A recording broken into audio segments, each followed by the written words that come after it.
बहुत समय पहले की बात थी। एक छोटे से गांव में लल्लू नाम का धोबी रहता था। ए लल्लू, जरा जल्दी जल्दी हाथ चला। क्या छुई मुई जैसे काम कर रहा है रे? ए लखन, बहुत काम चोरी करने लग गया है तू, हैं? अरे अगर ऐसे काम करेगा ना तो मैं बता रहा हूँ कि मैं तुझे नौकरी से निकाल दूंगा। हाँ। और ए भैया, ये कपड़ा किसने धोया रे? मैंने धोया है मालिक। चलो चलो, जाओ जाओ यहाँ से, हमें तुम्हारी कोई जरूरत नहीं है। हाँ, निकल जाओ यहाँ से। नहीं सरकार, मुझे माफ कर दो, अब से मैं अच्छे से कपड़े धोऊंगा सरकार। माफी ना मिलेगी तुमको माफी, और ना ही मिलेगी तुम्हें कोई टाफी, समझे? मैंने कहा यहाँ से निकल जाओ। मैंने कह दिया तो बस कह दिया। हाँ। चंदू और रजत दोनों मंगलू को सोया देखकर हंसने लगे। अरे देख इस पगले को, मुझे तो लगता है ये फिर से अमीर बनने का सपना देख रहा है। हाँ, लेकिन कुछ भी कहो भाई, ये कपड़े बहुत अच्छे धोता है। चंदू एक मटके में पानी भर के मंगलू के ऊपर डाल देता है। अरे अरे, ये अचानक बारिश कहाँ से होने लगी भैया? बारिश नहीं, मैंने पानी फेंका है, पानी। तुम काम के समय पर सपने देख रहे थे ना, इसीलिए। अरे भाई, किसी महान इंसान ने कहा है कि कामयाबी की सबसे बड़ी निशानी जो है वो सपने देखना होता है, समझे? हाँ, जैसे एक बड़ा बंगला होगा, 3-4 नौकर होंगे जो ऐसे ही मेरे आगे पीछे घूमेंगे, और फिर मैं एक दिन इस धोबी घाट का सरदार बन जाऊंगा। देखो, सपने देखो। सपने देखने के कौन से पैसे लगते हैं रे? अरे चलो चलो भैया, मालिक ने आज की तनख्वाह लेने के लिए बुलाया है, चलो चलो। सभी लोग लाइन से खड़े हो जाते हैं। ये चेतन तुम्हारी, ये तुम्हारी, और मंगलू ये लो, ये रही तुम्हारी तनख्वाह। क्या बस इतने संभाल? देखो भाई, बाकी सब लोग एक दिन में पूरे 50 जोड़ी कपड़े धोते हैं, पर तुम सिर्फ 15 या 20 जोड़ी, तो उस हिसाब से तुम्हारे इतने ही बनेंगे ना। इसे सपने देखने से फुर्सत ही नहीं मिलती है, तो ये कपड़े का खाक धोएगा। रात को घर पर, ये लो संगीता, आज की कमाई। बस इतने से पैसे? हाँ, सेठ ने बस इतने ही पैसे दिए, और बाकी सबको मुझसे ज्यादा दिए। ये बहुत भेदभाव करते हैं मुझसे। अच्छा, तो तुमने पूछा नहीं सेठ से ऐसा क्यों करते हैं? अरे क्योंकि मैं सबसे कम कपड़े धोता हूँ ना, लेकिन पूरे धोबी घाट में सबसे अच्छे कपड़े मैं ही धोता हूँ, बता रहा हूँ। हाँ, तो तुमने कोई शेख चिल्लीगिरी की होगी, इसीलिए सेठ ने पैसे काटे होंगे।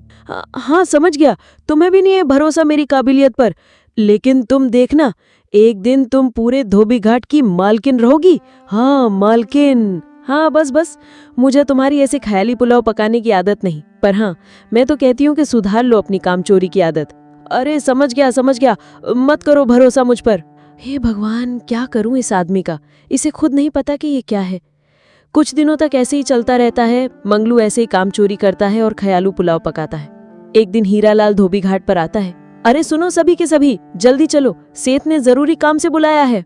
मंगलू और एक बाल्टी पानी उठाकर उस पर डाल देता है। अरे भाई, मैं नहा कर आया था, सुबह सुबह फिर से नहला दिया। अरे सेठ जी आप, मैं जब भी धोबी घाट पर आता हूँ तब तो सोता ही रहता है, या फिर किसी से बातें कर रहा होता है।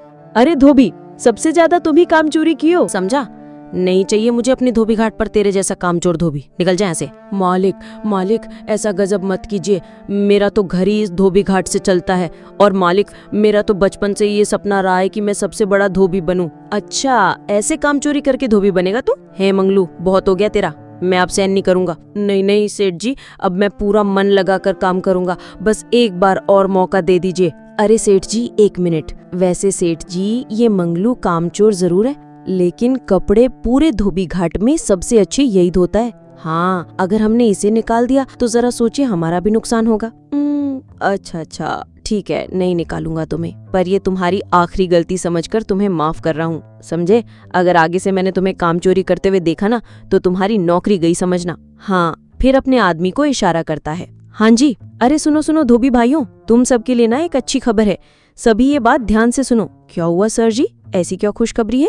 वैसे मैं तुम सबको ये बताने के लिए आया था कि हमारे राज्य के महाराज की इकलौती बेटी का विवाह है, तो उनके यहाँ जितने भी मेहमान आएंगे उन सबके कपड़ों को धोबियों के पास कपड़े धोने के लिए भेजा जाएगा, तो तुम सब तैयार रहना। और हाँ, कल से तुम्हारी तैयारी शुरू होगी, और सभी कान खोलकर सुन लो, सभी धोबियों में से कुछ धोबियों को छांटकर राजमहल में भेजा जाएगा। अगर महाराज को तुम्हारा कार्य पसंद आया तो समझो कि तुम्हारी तो चांदी ही चांदी हो जाएगी। अगर मैं भी राजमहल जा पाऊं तो बहुत ही अच्छे पैसे मिलेंगे, फिर तो मेरे पास पैसा ही पैसा हो जाएगा। अरे क्या हुआ, आज इतनी जल्दी आ गए? मंगू संगीता को सारी बात बताता है। क्या इसका मतलब जिसे भी राजमहल में ले जाया जाएगा तो राजा उसे इनाम में कुछ भी दे सकते हैं? मुझे नहीं पता, आप भी महल में जाना। हाँ, और खबरदार, अगर कोई काम चोरी वाली हरकत की तो मुझसे बुरा कोई नहीं होगा। अब देखते हैं सेठ किस किस को ले जाते हैं। अभी तो 10 दिन के लिए हमें काम सिखाया जाएगा बता रहे हैं। मंगू और बाकी के सभी धोबी घर से धोबी घाट के लिए निकल जाते हैं। अब से 10 दिन तक मैं तुम्हारे हर कार्य का मुआयना करूंगा, समझे? सेठ के एक इशारे पर एक आदमी बहुत सारे कपड़े हर किसी को ले जाकर दे देता है। विवाह में बहुत सारे लोग आएंगे और बहुत सारे मेहमान होंगे और उनके हर तरह के कपड़े रहेंगे। तो ये तुम सबके कपड़े हैं, इन्हें आज के आज तुम्हें धोना है।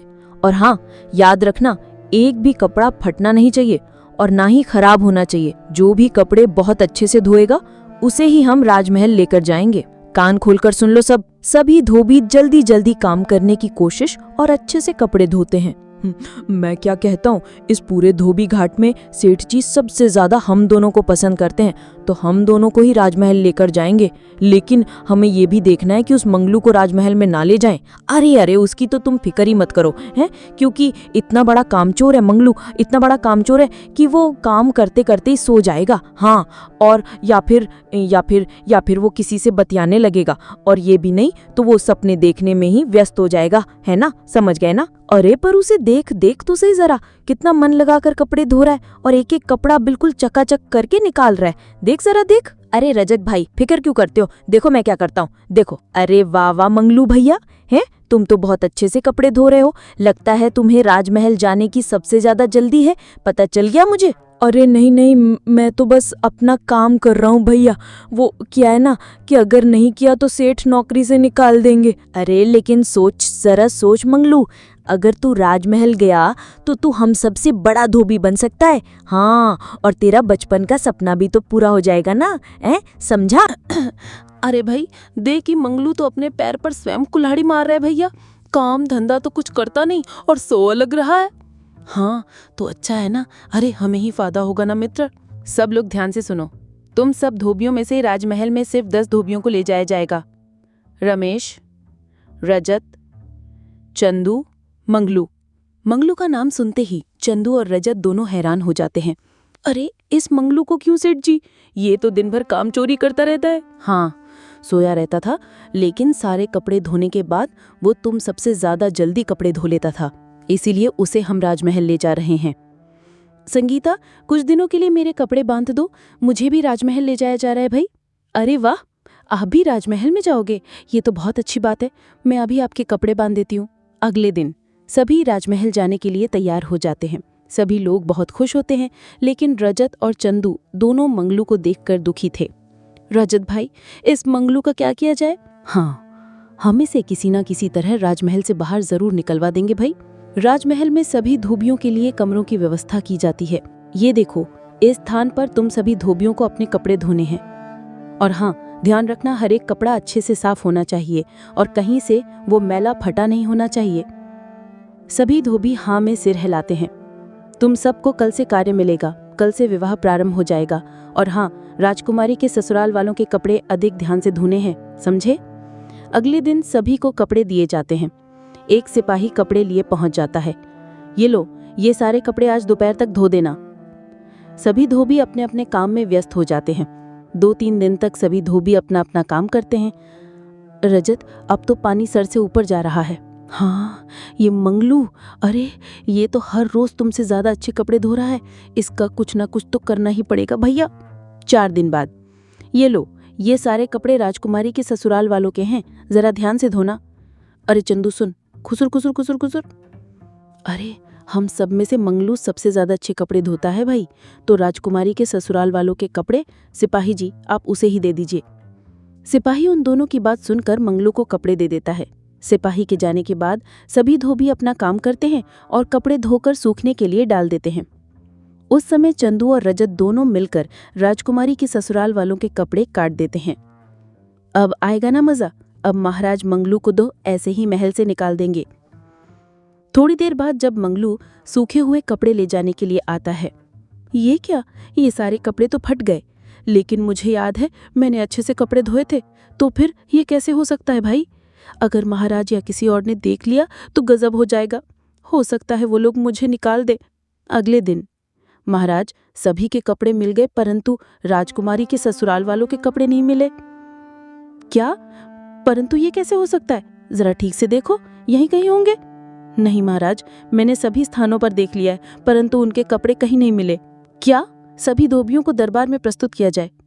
बताओ, राजकुमारी के ससुराल वालों के वस्त्र कहाँ हैं? ओह, हमें नहीं पता सरकार। हाँ सरकार, हमें नहीं पता। वैसे वो कपड़े तो मंगलू ने धोए थे। मंगलू? कौन मंगलू? लेकिन महाराज, वो तो हमें सुबह से नहीं दिखा। कहीं वो कपड़े लेकर भाग तो नहीं गया? अरे ऐसे कैसे भाग सकता है? एक एक वस्त्र 1-1 लाख से कम का नहीं होगा। हो सकता है उसके मन में लालच आ गया हो महाराज, और वो वस्त्रों को लेकर बाजार में बेचने के लिए निकल गया। हाँ, वैसे हो तो सकता है, क्योंकि वो सदा से बड़ा व्यक्ति बनने का स्वप्न देखा करता था। सिपाहियों, मंगलू को ढूंढने के लिए एक टुकड़ी भेजी जाए। शाम हो जाती है और पूरे महल में राजकुमारी के ससुराल वालों के कपड़े चोरी होने की बात फैल जाती है।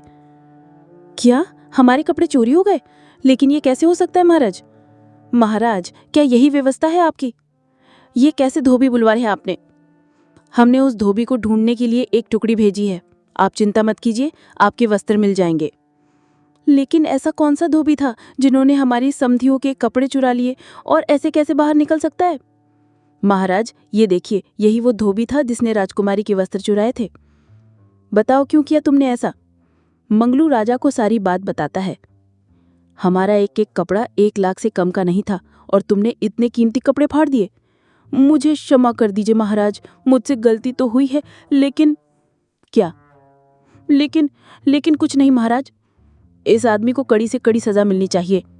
ये सारी बात सुनकर चंदू और रजत दोनों खुश हो जाते हैं। ठीक है, आप सजा तो दे दीजिए, परंतु ये रहे आपके वस्त्र, और इन्हें मैं चुरा कर नहीं भाग रहा था। फिर एक सिपाही सारे कपड़े ले जाकर राजकुमारी की सास को दे देता है। अरे, मैं भी तो देखो कैसे फाड़े हैं हमारे कपड़े। ले जाओ इस धोबी को हमारे सामने से और जाकर कारागार में बंद कर दो। राजकुमारी की सास कपड़ों को देखकर बहुत खुश हो जाती है। अरे रुक जाइए महाराज। क्यों? क्या हुआ जवाई साहब? सबको अपने कपड़े दिखते हैं। सब लोग अपने कपड़े देखकर हैरान हो जाते हैं। कल वस्त्र फट गए थे तो मैं बस इन वस्त्रों को अपने घर लेकर गया था ताकि मेरी पत्नी इन वस्त्रों पर कढ़ाई कर दे और हमारे राज्य की और आपकी शान बनी रहे। महाराज, इस धोबी को छोड़ दीजिए, हमें ये कारीगरी बहुत पसंद आई और ये कपड़े तो पहले से भी बहुत सुंदर लग रहे हैं। क्या सच में आपको इसकी कारीगरी बहुत पसंद आई? हाँ महाराज, हमें इनकी कारीगरी अत्यंत पसंद आई। मंगलू, तुम अपनी पत्नी से जाकर कह दो कि वो स्वयं अपने हाथों से हमारे अतिथियों के लिए वस्त्र बनाए, और तुमने जो हमारे राज्य का मान बढ़ाया है उसके लिए हम तुम्हें हमारे राजमहल का शाही धोबी नियुक्त करते हैं। मंगलू राजा के हाथ जोड़ लेता है। रजत और चंदू एक दूसरे की तरफ देखते रह जाते हैं।